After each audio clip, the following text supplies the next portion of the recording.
Puis dans le verset 10 et 11, Allah subhanahu wa ta'ala dit dans le sens des versets: Ô vous qui croyez, lorsque les croyantes émigrent vers vous, mettez-les à l'épreuve, même si seul Allah connaît la sincérité de leur foi. Si vous avez la conviction qu'elles sont croyantes, ne les renvoyez pas aux mécréants. Elles ne leur sont pas licites, et eux non plus ne leur sont pas licites. Restituez à leurs anciens maris mécréants ce qu'ils ont dépensé comme dot pour les épouser. Vous ne commettez aucun péché à les épouser dès lors que vous avez versé à ces femmes leur dot. Ne gardez pas des liens conjugaux avec les mécréantes. Réclamez ce que vous avez dépensé pour les femmes qui rejoignent les mécréants, et que les mécréants réclament ce qu'ils ont dépensé pour les femmes qui vous rejoignent. Tel est le jugement d'Allah qu'il établit entre vous. Allah est omniscient et sage. Dans le verset 11, si certaines de vos épouses fuient vers les mécréants, qui refusent de vous restituer les dots accordées, et qu'ensuite vous obtenez un butin, donnez à ceux dont les épouses sont parties une part du butin égale à ce qu'ils ont dépensé pour leurs épouses. Craignez Allah en qui vous croyez. Dans ces deux versets, Allah tabaraka wa ta'ala parle de certaines règles liées aux femmes et aux hommes dans leurs relations conjugales, qu'ils soient croyants, c'est-à-dire musulmans, parce que quand on dit croyant, ça ne veut pas dire autre chose que musulman. Il y a des gens qui disent cette personne il est croyant. Ah bon, il est quoi? Il est chrétien. Non, un chrétien c'est un mécréant, il n'est pas croyant.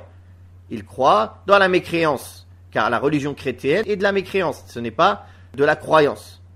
Dire qu'Allah a un fils, c'est de la mécréance. Adorer les saints, c'est de la mécréance.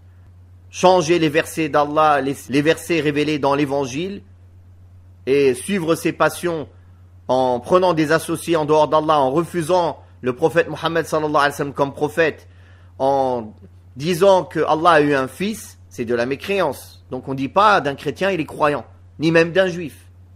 Un croyant c'est un musulman. Donc ici Allah tabaraka wa ta'ala parle de certaines règles liées entre les croyants et les mécréants dans les relations conjugales.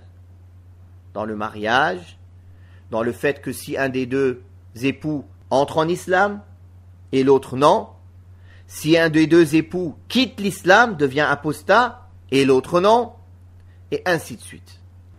On voit ici, et ceci en réponse à ceux qui disent il n'y a aucun verset qui dit que la femme ne peut pas se marier avec un mécréant. Ce verset est clair, car désormais elles ne sont plus licites pour eux, ni eux pour elles. Aussi Allah tabaraka wa ta'ala dans Surat al-Baqarah dit وَلَا تَنْكِحُوا الْمُشْرِكَاتِ حَتَّى يُؤْمِنْ وَلَا أَمَةٌ مُؤْمِنَةٌ خَيْرٌ مِّن مُشْرِكَةٍ وَلَوْ أَعْجَبَتْكُمْ وَلَا تُنْكِحُوا الْمُشْرِكِينَ حَتَّى يُؤْمِنُوا وَلَعَبْدٌ مُؤْمِنٌ خَيْرٌ مِّن مُشْرِكٍ وَلَوْ أَعْجَبَكُمْ أُولَئِكَ يَدْعُونَ إِلَى النَّارِ وَاللَّهُ يَدْعُو إِلَى الْجَنَّةِ وَالْمَغْفِرَةِ بِإِذْنِهِ. Dans Surat al-Baqarah, Allah Ta'ala dit dans le sens: n'épousez pas les femmes associatres jusqu'à ce qu'elles croient. Et certes, une femme esclave musulmane est meilleure qu'une associatre, même si cette associatre vous plaît. Et ne donnez pas en épouse les femmes musulmanes aux hommes associatres, car un homme croyant est meilleur qu'un homme associatre, même si celui-ci vous plaît, même si ce dernier vous plaît. Car tout cela appelle au feu de l'enfer, et Allah vous appelle au paradis et à un pardon de sa part, ou une absolution de sa part, dans le sens de sa parole. Donc, les versets qui interdisent à une musulmane d'être avec un mécréant sont clairs. Que ce mécréant soit polythéiste, qu'il soit athée, qu'il soit bouddhiste, qu'il soit hindou, qu'il soit associatre, qu'il soit chrétien, qu'il soit juif, peu importe, même qu'il se prétend musulman, mais que c'est un apostat, comme les gens qui adorent les tombes et autres, toute personne qui n'est pas un musulman monothéiste, il est interdit pour une femme musulmane. De même que la femme musulmane n'est pas licite pour le mécréant, l'inverse est vrai aussi pour le musulman, qui ne peut pas épouser une mécréante tant qu'elle reste attachée à sa mécréance. Et l'exception, je vais en parler après. Vous allez dire, oui, mais il y a une exception. Je la laisse pour après. Donc, à la base, et les hommes et les femmes musulmanes ne peuvent épouser que des musulmanes chastes. Et des musulmans chastes. Chastes.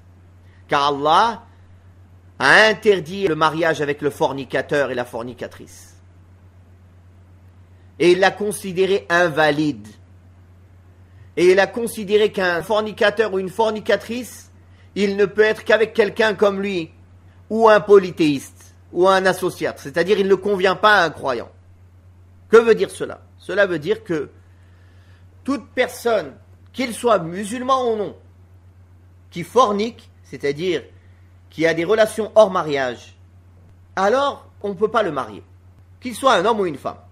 Et si on se marie, ce mariage est invalide. De même, deux personnes qui se fréquentaient hors mariage et qui ont eu des rapports conjugaux sexuels entre eux hors mariage et qui se marient, leur mariage est invalide. Sauf s'ils se repentent et qu'ils s'éloignent l'un de l'autre et qu'ils laissent une période dont les savants ont divergé, est-ce que c'est 3 périodes de menstrues ou une période de menstrues, qu'ils laissent cette période où ils ne se fréquentent pas, ils ne se touchent pas, ils n'ont pas de rapport dans le haram, après s'être repentis. Et après cela, ils peuvent se marier comme deux étrangers qui se marient, avec un tuteur, avec les règles, avec les conditions, avec la dot, etc. Comme ça, c'est possible. Et si la femme est enceinte du haram, c'est-à-dire d'une relation hors mariage, alors le mariage avec elle sera impossible et invalide jusqu'à ce qu'elle accouche. Car beaucoup se côtoient dans le haram. Quand la femme est enceinte, pour cacher leur péché, ils se marient. Et là, on reçoit plein de messages. Comment je vais faire? En fait, ils n'ont pas eu peur d'Allah quand ils forniquaient. Maintenant, ils ont peur parce qu'elle est enceinte. C'est ça. Forniquer, ça leur a pas fait peur. Maintenant que la personne, elle est enceinte, là, ils ont peur. Ils ont peur parce qu'elle est enceinte. Comment je vais faire? Je suis enceinte. Et si vous aviez continué à forniquer sans être enceinte, jamais vous m'auriez contacté alors. Vous auriez continué à forniquer. Est-ce que je peux avorter? Est-ce que je peux faire ci? Donc le souci n'est pas est-ce que Allah va me pardonner. Le souci est juste comment se débarrasser de ce problème. Donc là, on a parlé du cas du fornicateur et de la fornicatrice. Ils ne peuvent se marier qu'après un repentir et qu'après un délai de viduité. Par les menstrues, une menstrue, si elle n'est pas enceinte, et jusqu'à ce qu'elle accouche si elle est enceinte, et si elle accouche de cet enfant ne portera pas le nom de l'homme. Il n'est pas son père. Il portera le nom de la femme. C'est un enfant du haram. Et il n'héritera pas du père. C'est pas son père. Le prophète sallallahu alayhi wa sallam a dit Al-waladu lil-firash wa lil-ahiri al-hajar. Le seul enfant légitime est celui qui naît d'un lit légitime, alors que le fornicateur n'aura que des pierres. C'est-à-dire, il n'a pas le droit d'avoir une filiation, le fornicateur. Il ne peut pas s'approprier un enfant.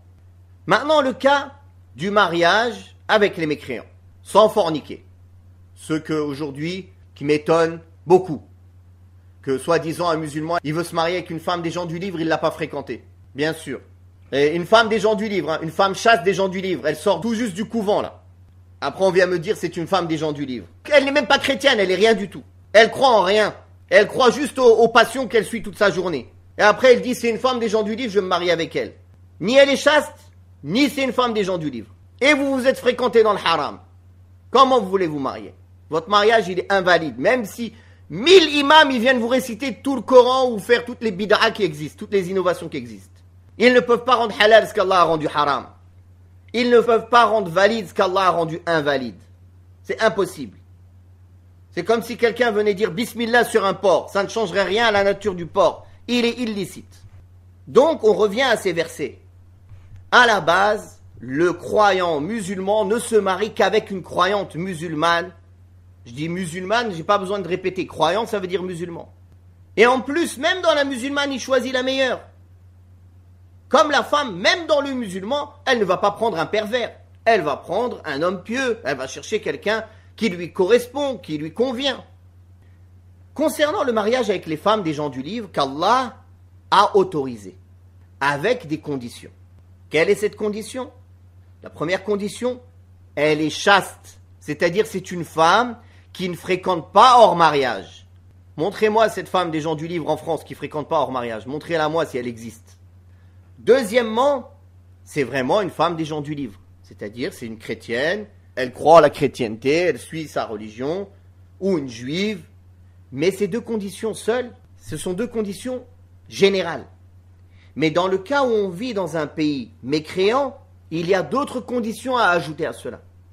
Effectivement, les savants considèrent qu'il est interdit à un musulman de se marier avec une juive ou une chrétienne quand il vit en terre de mécréance. Pourquoi cela? Premièrement, car s'il fait cela, il va y avoir de moins en moins d'hommes pour se marier avec les musulmanes.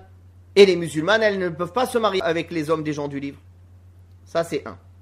Deuxièmement, quand il va se marier avec une femme des gens du livre en terre de mécréance, elle va faire ce qu'elle veut. Elle va s'habiller mal, elle ne va pas lui obéir, elle va appeler ses enfants à la mécréance, il ne pourra rien faire, car toutes les lois sont contre lui. Parce que même quand un homme il se marie, par exemple, dans un pays musulman avec une femme chrétienne, elle doit suivre certaines règles, elle doit se couvrir, elle doit faire respecter l'honneur de son mari, elle ne doit pas faire tout ce qu'elle veut comme elle veut. Elle doit obéissance à son mari. Alors comment un homme musulman en France il peut faire respecter ça à une femme chrétienne ou juive? C'est impossible. Elle va sortir déshabillée, il ne pourra rien lui dire. Elle va aller fréquenter d'autres hommes, il ne pourra rien lui dire. Donc, en prenant en considération tous ces points-là, et qu'à la base, c'est interdit de se marier avec une mécréante, quelle qu'elle soit, cette exception est venue pour une raison précise. C'est une exception avec des conditions. Mais même dans un pays musulman, est-ce que le musulman, il va faire le choix d'aller se marier avec une chrétienne alors qu'il y a des musulmanes? Malheureusement, subhanallah, je reçois beaucoup de questions actuellement de frères qui ne craignent pas Allah, qui veulent absolument aller se mettre avec des non-musulmanes. Soi-disant, elles sont chrétiennes.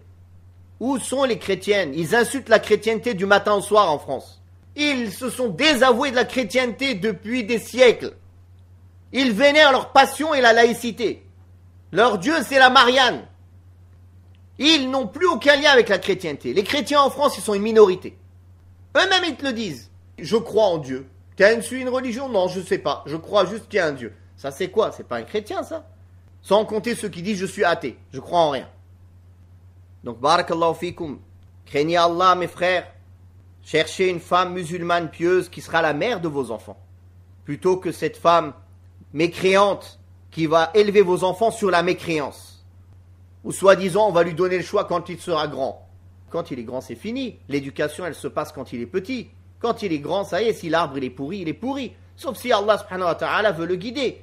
Comme beaucoup, alhamdulillah, qui ont accepté l'islam après qu'ils étaient grands. Mais pourquoi prendre ce risque? Pourquoi répondre de cette responsabilité devant Allah?